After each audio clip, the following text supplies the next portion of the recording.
449장 예수 따라가며.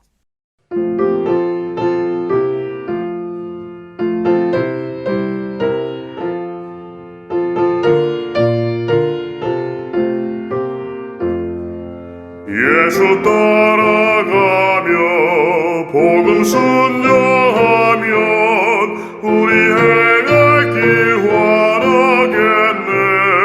주를 의지하며 순종하는 자를 주가 늘 함께 하시리라. 의지하고 순종하는 길을 예수 안에 즐겁고 복된 길이로다. 해를 당하거나 우리 고생할 때 주가 위로해 주시겠네. 주를 의지하며 순종하는 자를 주가 안위해 주시리라. 의지하고 순종하는 길을 예수 안에 즐겁고 복된 길이로다. 남의 짐을 지고 슬픔 위로하며 주가 상급을 주시겠네. 주를 의지하며 순종하는 자를 항상 복 내려주시리라. 의지하고 순종하는 길을 예수 안에 즐겁고 복된 길이로다.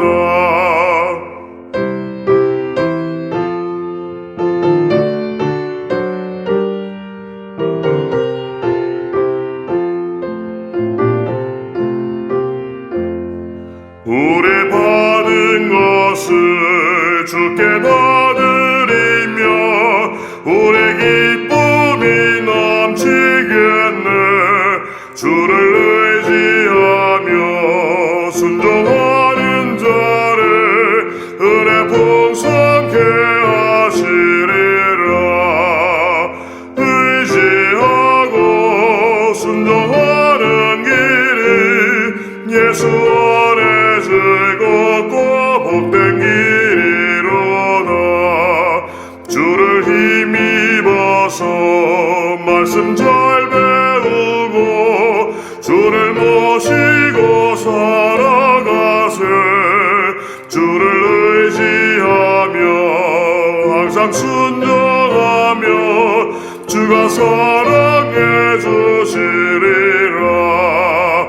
의지하고 순종하는 길을 예수 안에 즐겁고 복된 길이로다.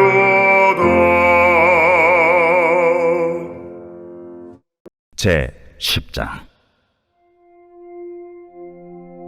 그때 여호와께서 내게 이르시기를, 너는 처음과 같은 두 돌판을 다듬어 가지고 산에 올라 내게로 나오고 또 나무괴 하나를 만들라. 내가 깨트린 처음 판에 쓴 말을 내가 그 판에 쓰리니 너는 그것을 그 궤에 넣으라.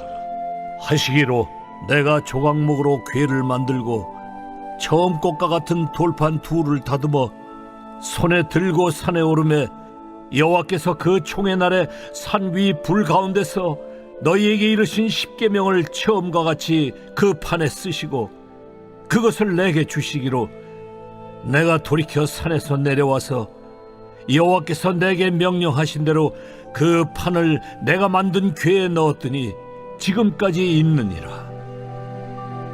이스라엘 자손이 부에롯 브네아간에서 길을 떠나 모세라에 이르러 아론이 거기서 죽어 장사되었고 그의 아들 엘르아살이 그를 이어 제사장의 직임을 행하였으며 또 거기를 떠나 굿고다에 이르고 굿고다를 떠나 옅바다에 이른즉 그 땅에는 시내가 많았으며 그때 여호와께서 레위 지파를 구별하여 여호와의 언약궤를 매게 하며 여호와 앞에 서서 그를 섬기며 또 여호와의 이름으로 축복하게 하셨으니 그 일은 오늘까지 이르느니라.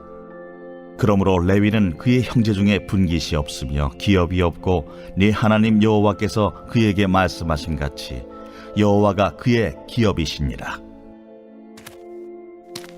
내가 처음과 같이 40주 40야를 산에 머물렀고 그때에도 여호와께서 내 말을 들으사 너를 차마 멸하지 아니하시고 여호와께서 내게 이르시되 일어나서 백성보다 먼저 길을 떠나라. 내가 그들에게 주리라고 그들의 조상들에게 맹세한 땅에 그들이 들어가서 그것을 차지하리라 하셨느니라. 이스라엘아, 내 하나님 여호와께서 내게 요구하시는 것이 무엇이냐? 곧 네 하나님 여호와를 경외하여 그의 모든 도를 행하고 그를 사랑하며 마음을 다하고 뜻을 다하여 내 하나님 여호와를 섬기고 내가 오늘 내 행복을 위하여 네게 명하는 여호와의 명령과 규례를 지킬 것이 아니냐. 하늘과 모든 하늘의 하늘과 땅과 그 위의 만물은 본래 내 하나님 여호와께 속한 것이로되 여호와께서 오직 내 조상들을 기뻐하시고 그들을 사랑하사 그들의 후손인 너희를 만민 중에서 택하셨음이 오늘과 같으니라. 그러므로 너희는 마음에 할례를 행하고 다시는 목을 곧게 하지 말라. 너희의 하나님 여호와는 신 가운데 신이시며 주 가운데 주시요 크고 능하시며 두려우신 하나님이시라. 사람을 외모로 보지 아니하시며 뇌물을 받지 아니하시고 고아와 과부를 위하여 정의를 행하시며 나그네를 사랑하여 그에게 떡과 옷을 주시나니 너희는 나그네를 사랑하라. 전에 너희도 애굽 땅에서 나그네 되었음이니라. 내 하나님 여호와를 경외하여 그를 섬기며 그에게 의지하고 그의 이름으로 맹세하라. 그는 내 찬송이시여 내 하나님이시라. 내 눈으로 본 이같이 크고 두려운 일을 너를 위하여 행하셨느니라. 애굽에 내려간 내 조상들이 겨우 70인이었으나 이제는 네 하나님 여호와께서 너를 하늘의 별같이 많게 하셨느니라.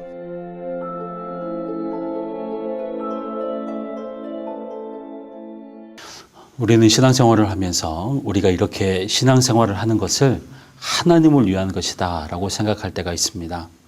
내가 예배를 잘 드리면 하나님께 영광을 돌리는 것이고 내가 하나님의 말씀대로 잘 살면 하나님을 기쁘시게 하는 것으로 생각합니다. 그러나 사실은 그렇지 않습니다. 우리가 하나님을 경외하고 하나님의 말씀대로 사는 것은 하나님을 위한 것이 아니라 궁극적으로 우리 자신의 행복을 위한 것입니다. 오늘 본문 12절과 13절 말씀을 보십시오. 이렇게 기록하고 있습니다. 이스라엘아, 내 하나님 여호와께서 내게 요구하시는 것이 무엇이냐? 곧 내 하나님 여호와를 경외하여 그의 모든 도를 행하고 그를 사랑하며 마음을 다하고 뜻을 다하여 내 하나님 여호와를 섬기고 내가 오늘 내 행복을 위하여 내게 명하는 여호와의 명령과 규례를 지킬 것이 아니냐. 하나님은 분명히 말씀하십니다. 오늘도 우리가 하나님의 말씀대로 살아가야 하는 분명한 이유는 하나님의 행복 때문이 아니라 우리의 행복 때문이라는 것입니다. 여러분, 우리가 하나님의 말씀대로 살아야 한다는 것을 잘 알고 있지 않습니까? 그렇지만 막상 그렇게 살아가는 것은 굉장히 힘이 듭니다. 왜냐하면 하나님의 말씀대로 살면 때로는 힘들고 불편하고 또 손해를 보기 때문입니다. 그래서 우리는 하나님의 말씀대로 산다라고 하는 것을 우리 자신의 행복이 아닌 하나님의 행복을 위한 것으로 생각하기도 합니다. 여러분, 우리가 잘하는 착각 중에 하나는 우리가 하나님의 말씀대로 살아야 하나님이 비로소 하나님이 되시고 하나님께 예배를 드려야 하나님이 그때서야 하나님이 되시는 것으로 착각합니다. 그러나 하나님은 그런 하나님이 아닙니다. 우리가 하나님의 말씀대로 살 때나 그렇지 않을 때나 그런 것과는 관계없이 하나님은 원래부터 창조주이시고 전능자이시고 거룩하시고 영원하신 분이십니다. 우리의 행동과는 전혀 관계없는 하나님은 여러분 이미 그 존재만으로도 하나님이신 것이죠. 그리고 하나님의 행복은 우리의 행동과는 전혀 관계가 없는 것이죠. 그런데도 하나님은 우리에게 오늘도 말씀을 따라 살 것을 요구하고 계십니다. 왜냐하면 자신을 위한 행복이 아닌 우리의 행복을 위해서인 것이죠.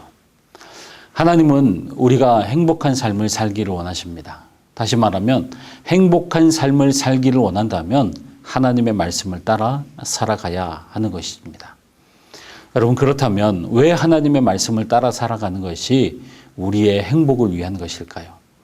1절 말씀을 보시면 그때 여호와께서 내게 이르시기를 너는 처음과 같은 두 돌판을 다듬어 가지고 산에 올라 내게로 나아오고 또 나무개 하나를 만들라. 하나님은 모세에게 두 가지 명령을 내리십니다. 첫 번째는 두 돌판을 만들어라 라고 하는 것이고요. 두 번째는 나무개를 만들어서 두 돌판을 거기에 넣어두라 라고 하는 것이었습니다. 근데 1절 말씀을 보면 처음과 같은 두 돌판을 준비하라고 하십니다. 그러니까 모세가 준비한 돌판은 첫 번째 돌판이 아니라 두 번째 돌판이라고 하는 것입니다. 자, 그러면 첫 번째 돌판은 지금 어디에 있습니까? 출애굽기 32장을 보면 모세가 시내산에서 머물렀을 때 이스라엘 백성들이 아론을 중심으로 해서 금송아지를 만들어서 숭배하지 않습니까? 그로 인해서 모세가 굉장히 화가 나서 하나님께 받아온 두 돌판을 던져서 깨뜨려 버렸습니다. 이처럼 첫 번째 돌판은 깨뜨려졌습니다. 그러나 하나님은 모세에게 두 번째 돌판을 준비하게 하셔서 다시 한번 하나님의 말씀을 준비하셨습니다. 사실 금송아지 사건을 통해서 이스라엘 백성들은 다 죽어야만 했습니다. 그러나 하나님은 모세를 통해서 두 번째 돌판을 준비하게 하셔서 하나님의 말씀을 주셨습니다. 그래서 이스라엘 백성들은 이 두 번째 돌판을 통해서 이것을 볼 때마다 늘 금송아지 사건을 떠올리게 되었고, 또한 자신들이 얼마나 부패한 존재들인지, 얼마나 패역한 존재들인지, 자기들이 하나님 앞에서 얼마나 범죄한 존재들인가를 이 두 번째 돌판을 통해서 깨닫는 것이었습니다. 그러나 하나님은 오늘 말씀을 보면 또 한 가지 명령을 내리시는데, 그 명령은 나무궤를 만들어서 두 돌판을 거기에 넣어두라라고 하는 것입니다. 여기서 말하는 나무궤는 언약궤를 말합니다. 여러분, 우리가 잘 아는 대로 언약궤는 성막의 가장 중심이자 하나님의 임재의 상징인 지성소에 위치해 있습니다. 그런데 지성소는 아무나 들어가는 것이 아닙니다. 대제사장이 1년에 한 번씩 대속죄일에 어린 양의 피를 담아 가지고 이 언약궤 위에 뚜껑에 붓는 것이, 피를 붓는 것입니다. 그러면 거기에 하나님의 은혜가 부어졌습니다. 그런데 어린 양의 피를 붓는 언약궤 안에 들어갔던 물건 중에 하나가 바로 이 두 번째 돌판이었다는 것입니다. 용서받을 수 없는 인간의 죄를 상징하는 두 번째 돌판. 패역하고 범죄한 인간임을 깨닫게 하고 떠올리는 이 도구 위에 예수 그리스도의 보혈의 피인 어린 양의 피가 부어지는 순간 죄악의 도구가 은혜의 도구로 바뀌게 된 것입니다. 여러분, 무슨 말입니까? 우리는 원래 용서받을 수 없는 패역한 자들이었습니다. 은혜와는 거리가 먼 자들이었습니다.